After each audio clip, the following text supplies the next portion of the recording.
July 2025 kicks off a major energetic turning point. This month is going to deliver some powerful planetary shifts, including Venus and Uranus entering Gemini. We have three retrogrades: Neptune, Saturn, and Mercury. And there's also going to be a bold Leo new moon. Expect tensions between past and future, especially in how you think, love, speak, and lead. With Uranus and Venus both entering Gemini, mental agility, fast decision making, and dual perspective is going to become critical. But don't be fooled. This Mercury retrograde mid-month is going to be testing our patience with delays, revisions, and some clashes. So in today's video, we're going to be breaking down Venus-Uranus conjunction in Taurus before the dual leaps into Gemini. We'll discuss how Neptune, Saturn, and Chiron retrograde is going to affect us when it comes to emotional clarity, long-term strategy, and personal healing. Why Uranus entering Gemini is going to be a major seismic shift when it comes to innovation, education, and also critical and collective thinking. We'll discuss the Capricorn full moon versus the Leo new moon, duty versus personal identity, and finally we're gonna touch on what to expect during the Mercury retrograde in Leo, and also Sun and Mercury conjunction happening. Alright, stay tuned because we have a lot to discuss and I'm really excited to dive into the meat. I'm going to try my best to make this as entertaining as possible as we talk about the elements, the dignities, and the long-term implications of this major and powerful summer reset. Alright, let's dive into it. Greetings, salutations, and good now. I'm Kevis Major, doing it major. Welcome back to the channel. July 2025, what a month to be alive, is going to be one of those pivotal months of the year. A blend of quick changes, some retrogrades, slowdowns, delays, and also some interpersonal development that is going to be happening. We have 3 planets going retrograde, 2 planetary signs that are going to change in one day, and some lunation activity that is going to push us towards structure when it comes to self-expression. Let's break it down. Let's begin by talking about July 4th when Venus conjuncts Uranus in late degrees, 29 degrees Taurus, before Venus then slides into Gemini. This is going to be a major conjunction. Think about financial surprises, sudden attractions, or just dramatic changes, especially when it comes to money or values. Taurus is about stability, security, longevity, what we value and hold dear to us. And Uranus is going to disrupt this. Venus has been enjoying her time in Taurus. This is like a honeymoon and an exalted dignity, and so this conjunction could mark the end of this honeymoon stage, disrupt the pattern, just as Venus is about to slide into Gemini. Once Venus gets into Gemini, our love and value system is going to shift towards curiosity, communication, being more social, innovative, and experimental. Venus in Gemini values verbal stimulation, variety, and wit. Gemini is also a happy and very jolly sign, likes to joke around.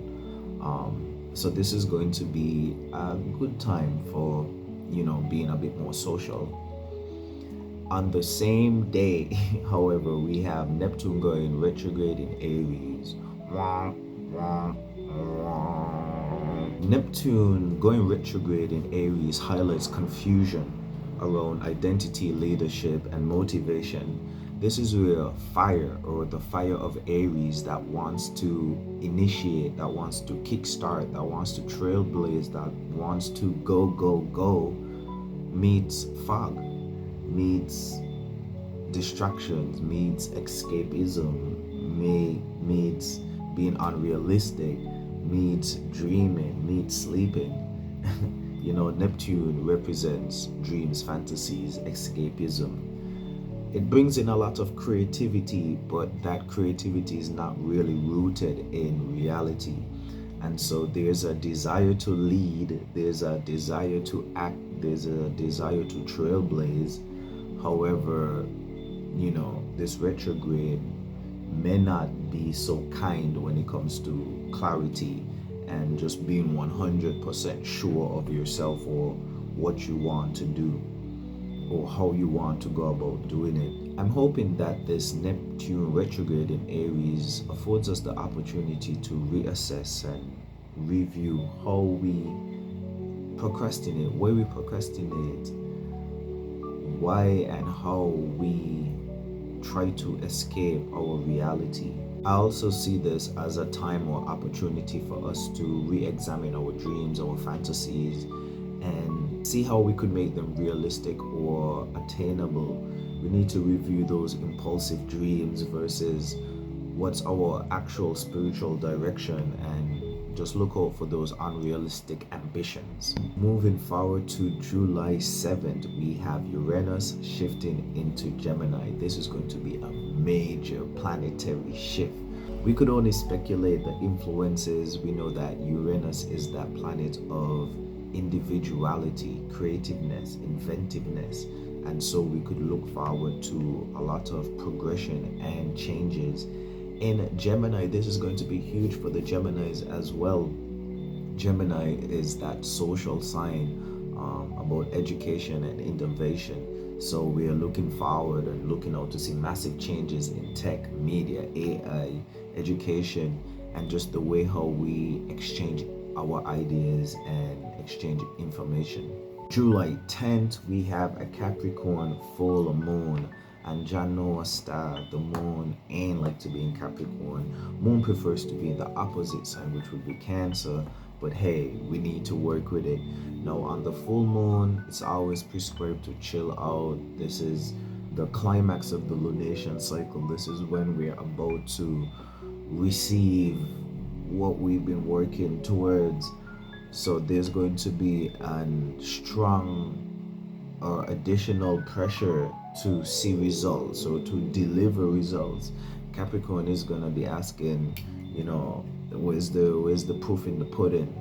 Moon wants comfort emotionally. Moon wants safety. Moon wants appreciation. Moon wants to be nurtured, and Capricorn kind of represents the material of that. So Moon wants to be safe. So Capricorn is like, alright, what's the material version or representation of that safety? Moon wants to be comforted.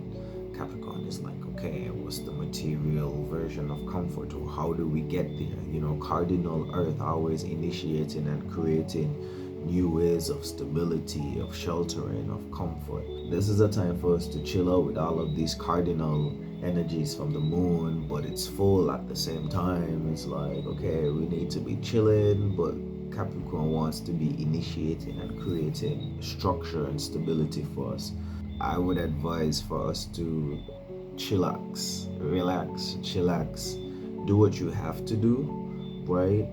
But observe the feeling, and as the next 3 days go by, then you kind of put what you were feeling into action in terms of creating stability for yourself. But on the full moon, don't go overboard. Yeah, trust me, your emotions could get the best of you and you overexert yourself, and that's the last thing you want to do during the climax of a lunation cycle, is to put too much energy or exert too much energy. July 13th, we have a major retrograde. Saturn goes retrograde in Aries. Now, Saturn is the bad boy of the zodiac. It's all about discipline and maturity. And while Aries is how we lead and how we initiate. And so this retrograde is a time for us to reassess how disciplined we are, how mature we are, to reassess those systems, boundaries, and limitations that we set up for ourselves to make us more efficient and to propel us towards actually accomplishing our goals. It allows us a time to reassess our leadership capabilities, our leadership style, how courageous we are, and also our ambition. It's also a time for us to reassess all of those instances where we acted or we initiated or started to do something without a plan or without a system, and to see how far that has gotten us. It also allows us the opportunity to repair those foundations, for us to set up a system, because we're reassessing, we're evaluating or re-evaluating, we're relearning, rethinking, re-strategizing, and so we could set up those systems and foundations that make us successful. From one retrograde to the next, on July 18th, we have Mercury going retrograde in Leo. Now this one is going to be tricky because Mercury in Leo wants to express boldly, wants to express charismatically, if that's a word. But this retrograde might spark some miscommunication tied to pride, ego, also public image. So we need to be quite mindful about over-promising or being dramatic or having drastic misunderstandings or miscommunication. Classically, in Mercury retrogrades, we have delays when it comes to communication, but this one in Leo seems to be a bit more malicious. Leo is that type of prideful energy, so we don't want to be a drama king or queen in this retrograde season. Make sure you revise, you reflect, and you listen, especially when it comes to romance, okay, in your romantic relationships, business, and creative conversations. So if you've made it this far into the video, smash the subscribe button, hit the like, and also drop me a comment down below and let me know what you're thinking, how you're feeling about July 2025. You could even drop your goals so I could send some positive energy your way. All right, let's get back into this. July 22 up until the 24th, major activities as Sun enters Leo. Go Leo, go Leo, go Leo. And on the 24th, we're going to be having the new moon in Leo. So major conjunction between Sun and Moon in Leo. Also, Mercury is going to be in Leo, retrograding. So yeah, officially into Leo season. Sun rules Leo. So Sun is going to be having a grand time here. Leo energy is bold, creative, and loyal. So this is a powerful time to just own your presence and to just be full of energy. I love the Leo season, even though it's opposing my natal sun. It's really a good time for me as well. I feel real powerful during Leo season. There's also going to be a new moon on the 24th. So this lunation is all about reclaiming your voice, reclaiming your authority, and that creative spark. It's a time for a fresh start when it comes to confidence, purpose, and authenticity. Plant seeds that align with your true passion, not just performance. And this really, really resonates with me. I'm really looking forward towards this period where, I could have a rebirth of creative juice and just a new level of authenticity.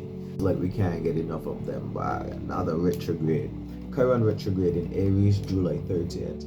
This is the return of old wounds, maybe old people, places, things, circumstances, and situations surrounding independence, surrounding assertiveness and courage.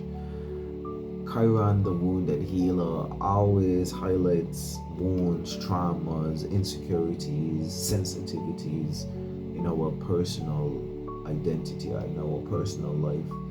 And so again, past people, places, things that just kind of rub us the wrong way, and we haven't totally healed or overcome those issues. And so this retrograde encourages quiet healing. We're looking at how we handle conflict, how we assert ourselves, or the times that we didn't assert ourselves, and when we had to fight to just exist. So we might be experiencing those wounds or those situations coming up again, giving us the opportunity to heal or just show a new level of maturity and acceptance for what is. We're winding down, getting to the end of it. July 31st, we have Venus entering Cancer, and this is a softer, more nurturing tone after that quick pace that Venus was having in Gemini. You know, in Gemini, we talked about Venus being a bit more curious, experimental, cheating, stepping outside of the box, outside of the comfort zone, all of that type of stuff. Look out for that. But Venus in Cancer values emotional depth, loyalty, and comfort, especially from the home. So this is a good time to redecorate, to connect with family, to pour love into places and to people that make you feel safe, appreciated, comforted, loved. Great time for family, friends, and loved ones. All right, last but not least, we have Sun conjunct Mercury in Leo on the final day of July. This is a major conjunction as sharp thinking and bold expression is going to come to the surface. This is a major moment, a sweet spot during the Mercury retrograde where all of the insights could be laid out and expressed clearly, but only if you've done the work. Remember, during this Mercury retrograde, we need to revise, we need to rethink, we need to pay attention to the details. And on this day, the 31st, we need to really pay attention to what we are going to write, post, say, or utter on that day. So what can we say about July 2025? I think it's going to be a month of some radical shifts. We do have planets shifting into Gemini. Sun is also going to be going into Leo. And so we could see radical shifts, but also grand performances. We do have a bunch of retrogrades, so we could see some delays, some disruptions. Uranus is going to be bringing in huge changes. Venus in Gemini, so a lot of fast talking when it comes to love, value, money. And then we have some stuff happening there in Aries that deals with our leadership and how we assert ourselves and just the courage that it takes for us to thrive and not just survive. All in all, I think this month of July, of course, is going to be major, quite powerful, but it's a time for us to be quite flexible with all of the push and pull energies of the forward momentums, but the retrogrades giving us the opportunity to reflect, but not regress. You know, all of these moments where we have to stop and have the delays and we have to rethink and reassess is a part of mastery. Your best bet is to be active. You could be reactive, but never distracted. Major farewell until we meet or greet again. I'm Kevis Major, doing it major, and have a happy July.